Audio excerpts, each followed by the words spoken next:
Imana yarangendereye irambwira ngo mbwira abanyarwanda ngo muri kino gihe bari Imana yateje ijwi muri iki gihugu ricisha uwo ari we wese bugufi. Imana yabahaye ibyayo barangije umurengwe urabafata.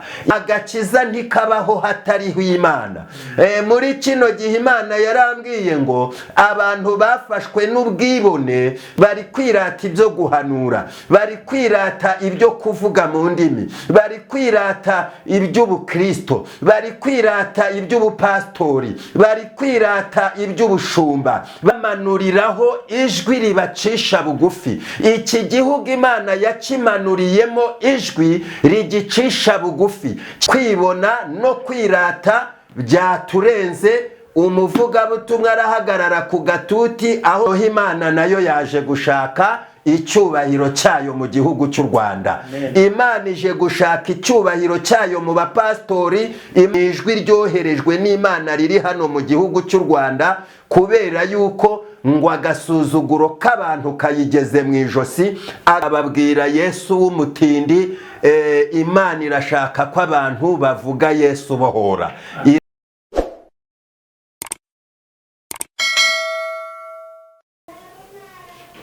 Ndabasuhuje bakundwa b'Umwami Imana, mwebwe mwese mudukurikira ku bw'ubutumwa bwiza, ku bw'ijambo ry'Imana. Imana yo mu ijuru nibaha umugisha, kandi ku bw'izina rya Yesu ibongerere imbaraga ziva mu ijuru no kurushaho kugubwa neza mu by'ubu buzima, kugira ngo muyubahe mufite byose. Kadusenge ubundi tubagezeho ubutumwa bwiza. Mana ishobora byose, uri Imana nkuru, wongere imbaraga mu mitima y'abantu, wongere ubushobozi bw'Umwuka Wera mu bagiye gukurikira ijambo ryawe, kandi mu mpande zose z'isi, mu buryo bwose bwo mu buzima busanzwe n'ubuzima bw'umwuka, bigende neza mu izina rya Yesu, amena. Nshuti z'Imana, njyewe ndi Nzabahimana Ernest, ndi umukozi w'Imana. Imana ibishimire kandi ibaha umugisha kubwo gukurikira ijambo ry'Imana. Turasoma ibyakozwe n'intumwa mu gitabo cy'ibyakozwe n'intumwa, ibice bibiri. Igitabo cy'ibyakozwe n'intumwa, ibice bibiri, umurongo wa 43 tugeze 47. Haranditswe ngo uko abakristo ba mbere basangiraga ibyabo, abantu bose bagira ubwoba, nuko intumwa zikora ibitangaza n'ibimenyetso byinshi. Abizeye bose babaga hamwe bagasangira ibyabo byose, ubutunzi bwabo n'ibintu byabo barabiguraga bakabigabanya bose nk'uko umuntu akennye. Kandi iminsi yose bakomezaga kujya mu rusengero n'umutima uhuye n'iwabo, bakamanyagura umutsima bakarya bishimye, bafite imitima itishama, bahimbaza Imana, bashimwa n'abantu bose. Kandi uko bukeye Umwami Imana ikabongerera abakizwa. Twakire neza ijambo ry'Imana. Mbere yuko njyewe mbaho habanje Imana. Mbere yuko mba umuhanuzi habayeho Imana. Mbere yuko uba umuvugabutumwa, mbere yuko uba umushumba, mbere yuko uba umupastori, mbere yuko ugura amamodoka, mbere yuko uba umutunzi wubaka amazu muri iki gihugu no ku migabane y'isi, habaye Imana. Ntago umuntu ari umuntu nkawe. Umuntu ni umuntu nk'umugambi w'Imana. Imana ishimwe cyane. Rero ijambo ry'Imana riratubwiye ngo nuko riratubwiye ngo kandi iminsi yose bakomezaga kujya mu rusengero n'umutima uhuye n'iwabo, bakamanyagura umutsima bakarya bishimye, bafite imitima itishama. Bafite imitima itishama. Umutima utishama uvuga iki? Umutima utishama bivuga umutima unyuzwe. Mbere na mbere bivuga umutima unyuzwe nuko Yesu Kristo ari umwami muri ubwo buzima. Umutima unyuzwe, umutima utishama, mbese umutima unyuzwe nuko Imana ari Imana muri ubwo buzima, ibindi bikabona gukurikiraho. Imana iyo ari Imana mu buzima ibasha gukora ibintu byinshi. Imana iyo ari ikora ibasha kugeza umuntu ku birenze ibyo we yanatekereza nk'umuntu. Nicyo gituma rero bano bantu ngo bo bafataga gahunda yo gusangira ibyabo bafite imitima inyuzwe, batishama. Imana yarangendereye irambwira ngo mbwire Abanyarwanda ngo muri kino gihe bari kuzira icyaha cy'ubwibone, bari kuzira icyaha cyo kwishama, bari kuzira icyaha cyo kwishyira hejuru, bari kuzira ubwibone, bari kuzira umurengwe. Imana hari ibyo yakoze muri kino gihugu. Imana hari ibyo yakoze mu banyamasengesho, hari ibyo Imana yakoze mu bahanuzi, hari ibyo Imana yakoze mu bapastori, hari ibyo yakoze mu bashumba, hari ibyo yakoze mu barimu, mu baprofete. Barangije Imana imaze gukora imirimo, barangije bagira imitima yishama, barangije baribona, barangije bishyira hejuru, barangije umurengwe urabica. Birengagiza amagambo yo mu byanditswe ngo numara kurya ugahaga ntuzibagirwe. None abantu baribagiwe. Iki ni igihe rero ngo Imana yateje ijwi muri iki gihugu ricisha uwo ari we wese bugufi. Iri jwi rizacisha bugufi umunyamasengesho. Imana yabateje ijwi ricisha bugufi abahanuzi, yateje ijwi ricisha bugufi abapastori, iteza ijwi ricisha bugufi abashumba, iteza ijwi ricisha bugufi abakirisito, kubera ko Imana yabahaye ibyayo, barangije umurengwe urabafata. Imana yo mu ijuru iturengere, kandi Imana yo mu ijuru ibagirira imbabazi, kuko umuntu wese wumva ijambo ryatumwe n'Imana akabasha guca bugufi, hari ikindi Imana yakora. Rero mbere na mbere y'ibintu byose jya ubona Imana. Jya ubona Imana mbere y'uko uba umukristo. Jya ubona Imana mbere y'uko uba umuhanuzi. Jya ubona Imana mbere y'uko uba umupastori, mbere y'uko uba umushumba. Jya ubona Imana mbere y'uko ubona amamodokari meza ugenderamo. Jya ubona Imana mbere y'uko ubona amayetaje yawe meza utuyemo, amakadastere, amakonoshi. Jya ubanza ubona Imana. Noneho kugira ngo Imana ikwishimire kandi ikomeze kuba mu mutima wawe, umutima wawe ari uwera. Imana ishimwe cyane. Ntabwo dushobora kuvuga iby'agakiza dusize Imana hirya. Agakiza ntikabaho hatariho Imana. Muri kino gihe Imana yarambwiye ngo abantu bafashwe n'ubwibone, noneho batangira kubona agakiza mu buryo budaturuka ku Mana, busa nkaho ari uburyo umuntu yiha cyangwa buturuka ku muntu.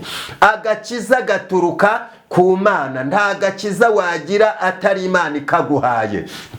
Ntabwo umuntu ahanura kubwe. Umuntu ahanura kubera ko biri mu mugambi w'Imana, Imana ikamuha guhanura. No gusenga, umuntu asenga kuko hari umwuka usenga Imana yohereje muri uwo muntu.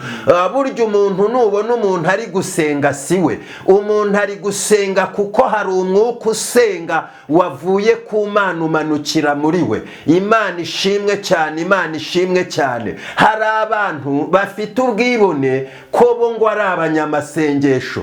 Ese uri umunyamasengesho wabikuye he? Uri umunyamasengesho wabihawe nande? Uri umunyamasengesho ubyiremamo se ubyiremera? Gusenga ni umwuka usenga uva ku Mana, Imana ikawubiba mu muntu, umuntu akiyumvamo ubushake busenga. Haleluya, haleluya.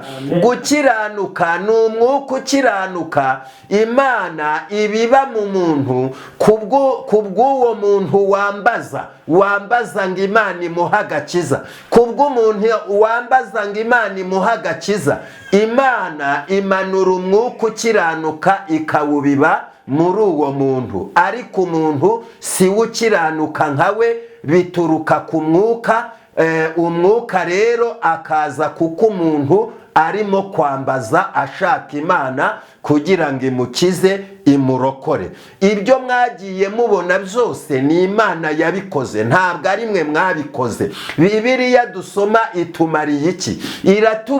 Iratubwira ngo mu rwandiko rwa kabiri rw'Abefeso, mu Befeso ibice 2 umurongo w'8, mwakijijwe n'ubuntu kubwo kwizera, ntibyavuye kuri mwe, ntibyaturutse no ku mirimo, kugira ngo hatagira umuntu ubyirata, hatagira ubyirarira. Imana yarantumye ngo abantu bari kwirarira gukiranuka, abantu bari kwirata iby'amasengesho, bari kwirata ibyo guhanura, bari kwirata ibyo kuvuga mu ndimi, bari kwirata iby'ubukristo, bari kwirata iby'ubupastori, bari kwirata iby'ubushumba, bari kwirata iby'ubwarimu, bari kwirata iby'ubudiyakoni. Ariko icyo bari bakwiriye kwirata ni Imana yonyine. Ibindi ni gift Imana igenda iha abayambaza. Haleluya, haleluya. Rero Imana yantumye ngo kubera iyo mpamvu nicyo cyatumye ibamanuriraho ijwi ribacisha bugufi. Iki gihugu Imana yakimanuriyemo ijwi rigicisha bugufi. Kino ni igihe cyo gucishwa bugufi n'Imana kubera ubwibone ngo bwagwiriye mu Banyarwanda. Ni igihe cyo gucishwa bugufi n'Imana mu bantu ingeri zose. Imana yabagiriye neza mu buryo butandukanye, barangije bagira umurengwe, ubwibone, barishama. Bibiliya iratubwiye ngo intumwa zavuganaga umutima mwiza utishama kandi bagafasha abakene. Haleluya. Umuntu arajya kubwiriza ubutumwa, yaba agihagarara ku gatuti ahamagara sheri we bazanye, agatangira avuga ukuntu sheri we ngo ari mwiza, akarinda ajya gusoza ari kumutaka. Noneho ijambo ry'Imana rigasigarizwa nk'iminota 5, indi minota yose yabaye iyo kuvuga ukuntu yagendanye na sheri we mwiza. Nibyo akaba ari byo abwira abakristo. Undi agatangira avuga ukuntu afite imodokari nziza, undi agatangira avuga ukuntu afite amazu meza, undi agatangira avuga ukuntu afite amafaranga menshi. Ariko muri ayo materaniro hakaba huzuyemo n'abakene, ariko atabasha no kugira akantu afata ngo byibura mu bakene bari muri iryo teraniro bamuboneremo Imana.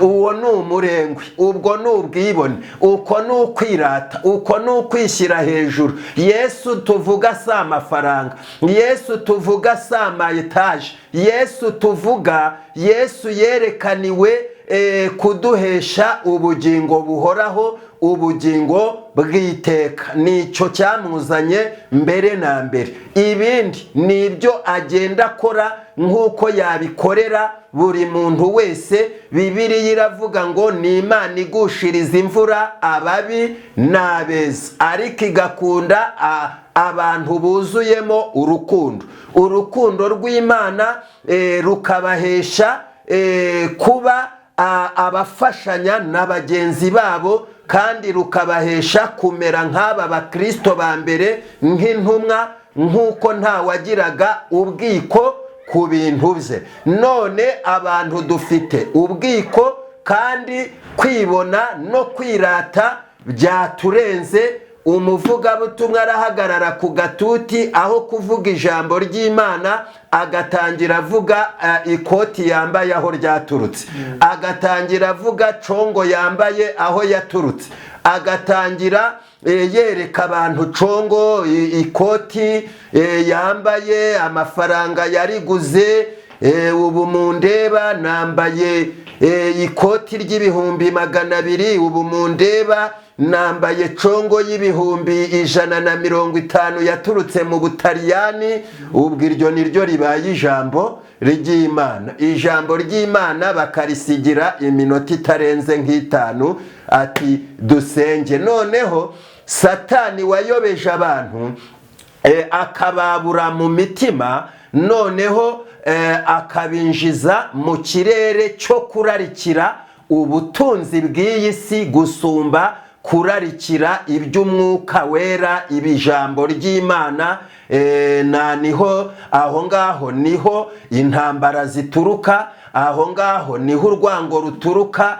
Mu nyangire hagatangira kuzamo cya kintu cyo kutiyumvanamo kw'abantu. Kubera iki? Kuko umwe yumvishe we adakwiriye guhagarara kuri ka gatuti kubera ubukene, yumvishe atagomba guhagarara kuri ka gatuti kubera ya nkweto y'ibihumbi 150 ntayafite. Ibyo rero bigahinduka umwanda. Niyo mpamvu Bibiliya ivuga ngo igihugu cyose cyuzuye ibishushanyo bisengwa. Igihugu cyose cyuzuye ibishushanyo bisengwa. Yesaya mu bice byaho 2 duhereye ku murongo wa 6, ubwoko bwawe ari bwo nzu ya Yakobo waburekeshejwe nuko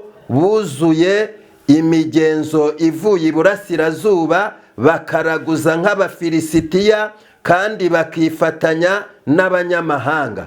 Igihugu cyabo cyuzuye ifeza n'izahabu, ubutunzi bwabo ntibugira uko bungana, kandi cyuzuye n'amafarashi, amagare yabo ntagira urugero. Igihugu cyabo cyuzuye ibishushanyo bisengwa, baramya iby'ubukorikori bw'amaboko yabo, intoki zabo ubwabo arizo zabiremye. Uworoheje yikubita hasi, ukomeye akicisha bugufi, kubw'ibyo ntubababarire. Injira mu isenga wihishe mu mukungugu, uhunge igitinyiro cy'Uwiteka n'ubwiza bw'icyubahiro cye. Agasuzuguro k'abantu kazacishwa bugufi, n'ubwibone bw'abantu buzashyirwa hasi. Uwo munsi Uwiteka niwe uzogezwa wenyine. Agasuzuguro k'abantu kazacishwa bugufi, uwo munsi Uwiteka ngo niwe uzogezwa wenyine. Imana irashaka icyubahiro cyayo mu Banyarwanda, aho abantu bamaze iminsi bagaragaza icyubahiro cyabo. Noneho Imana nayo yaje gushaka icyubahiro cyayo mu gihugu cy'u Rwanda. Imana ije gushaka icyubahiro cyayo mu bapastori, Imana ije gushaka icyubahiro cyayo mu bashumba, Imana ije gushaka icyubahiro cyayo mu bahanuzi, Imana ije gushaka icyubahiro cyayo mu bakristo, Imana ije gushaka icyubahiro cyayo mu gihugu cyose. Nicyo gituma yabateje ijwi ribacisha bugufi, kandi ntawe uzarirwanya ngo arishobore, ntawe uzarinesha. Ni ijwi ryoherejwe n'Imana riri hano mu gihugu cy'u Rwanda, kubera yuko ngo agasuzuguro k'abantu kayigeze mu ijosi, agasuzuguro k'abantu kayigeze mu muhogo. Ndagutangariza we mukristo we ko hari umuntu umaze imyaka n'imyaka ashaka agakiza akaba yarakabuze. Hari umuntu umaze igihe yifuza kuba umukristo akabibura. Ibyo mwebwe bamwe bashobora kutabyumva, ariko hari umuntu washakishije n'imbaraga ze zose agakiza k'Imana, akaba amaze imyaka n'imyaka, n'uyu munsi akaba atari yakabona, akaba atari yagahabwa. None wowe umurengwe warakwishe, uririrwa witukishwa abandi ngo wowe ngo uri umukristo, uririrwa wisebesha abandi ngo wowe uri umuhanuzi, uririrwa wisebesha abandi ngo wowe warakiranutse. Wowe wakiranutse hehe? Wowe gukiranuka wagukura he ko gukiranuka guturuka ku Mana? Igihari cyo kubahwa ni Imana yonyine, ibindi basha kubikora, kuko hari n'abamaze iminsi bayitakambira ngo ibahe agakiza, bayitakambira ngo ibahe izo mpano, bayitakambira ngo ibahe umwuka wera. n'iyi saha ntago barabibona.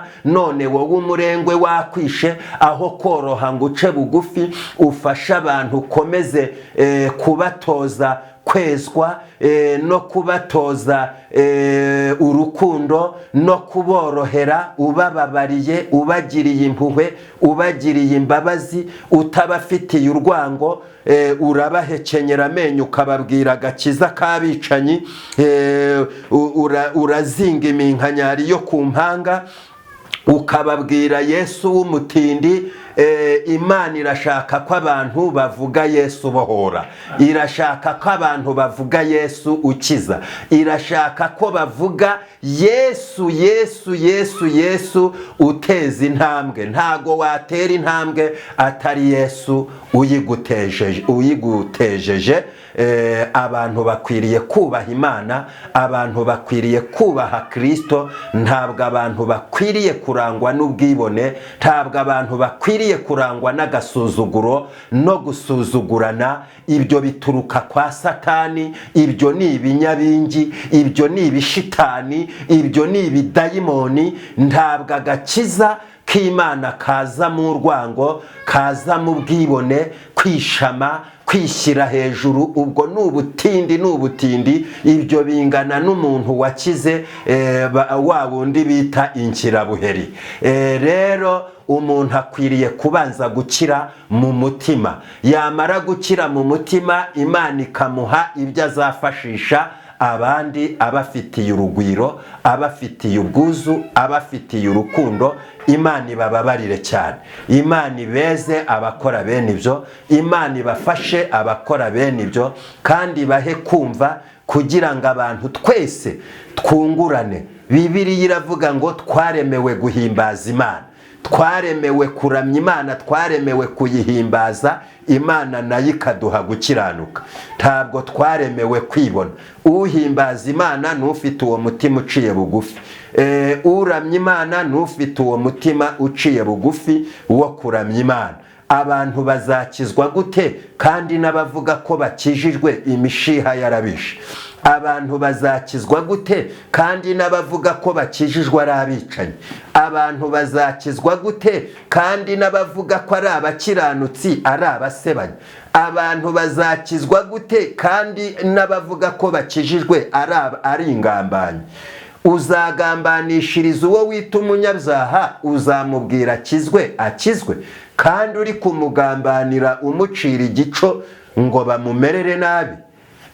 Umunyabyaha akizwa ku bw'imbuto yabonye umukristo muzima yeze, ku bw'imbuto umukiranutsi muzima yeze.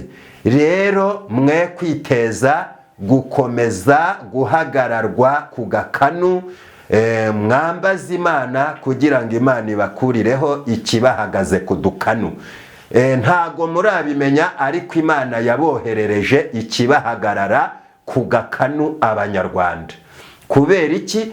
Kubera ko Imana yabahaye igihugu, imaze kubaha igihugu umurengwe urabica. n'abavuga ko bakijijwe ni abafite agakiza gahohotera abo bita ko badakijijwe.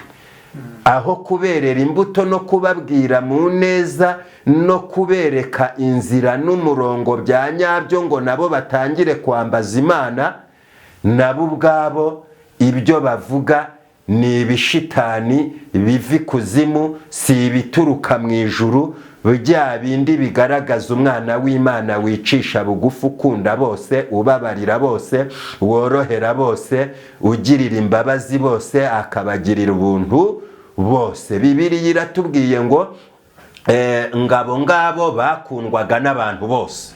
Ikintu cyitwa gukundwa n'abantu bose ntabwo kiza gutyo gusa. Umuntu uko yitwara, uko yoroshye mu bandi bantu, uko imvugo ze zigenda mu bandi bantu, uwo niwe muntu ukundwa n'abantu bose. Rero reka natwe duharanire gukundwa n'abantu benshi, bizaturuka ku mimerere yacu no kwicisha bugufi. Imana ibaha umugisha.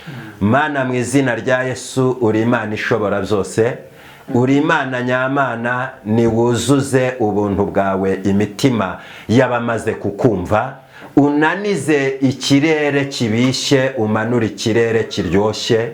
Mu izina rya Yesu, Uwiteka, ubuntu bwawe, imbaraga zawe, imbabazi zawe bigenderere abari muri iki gihugu n'abari ku migabane yose y'isi, abazumva buno butumwa. Mu izina rya Yesu, ukiza abarwayi, abatwite bafite ibi baremerewe n'inda zenda kuvuka, ugira icyo bakorera, abari mu bitaro ugira icyo bakorera, mu magereza imitima yabo uyomore, ugira icyo uyikorera.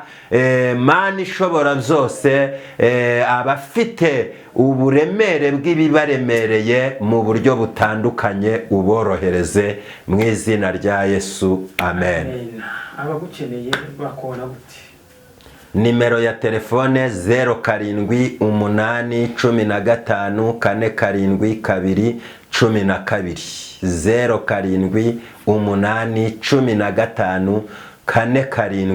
0788154712. Iyindi 078823 71031, 078823 Imana ibaha umugisha cyane, turabakunda. Icyo umwuka gutegeka ukora icyo ngicyo, Imana ishimwe. Amen.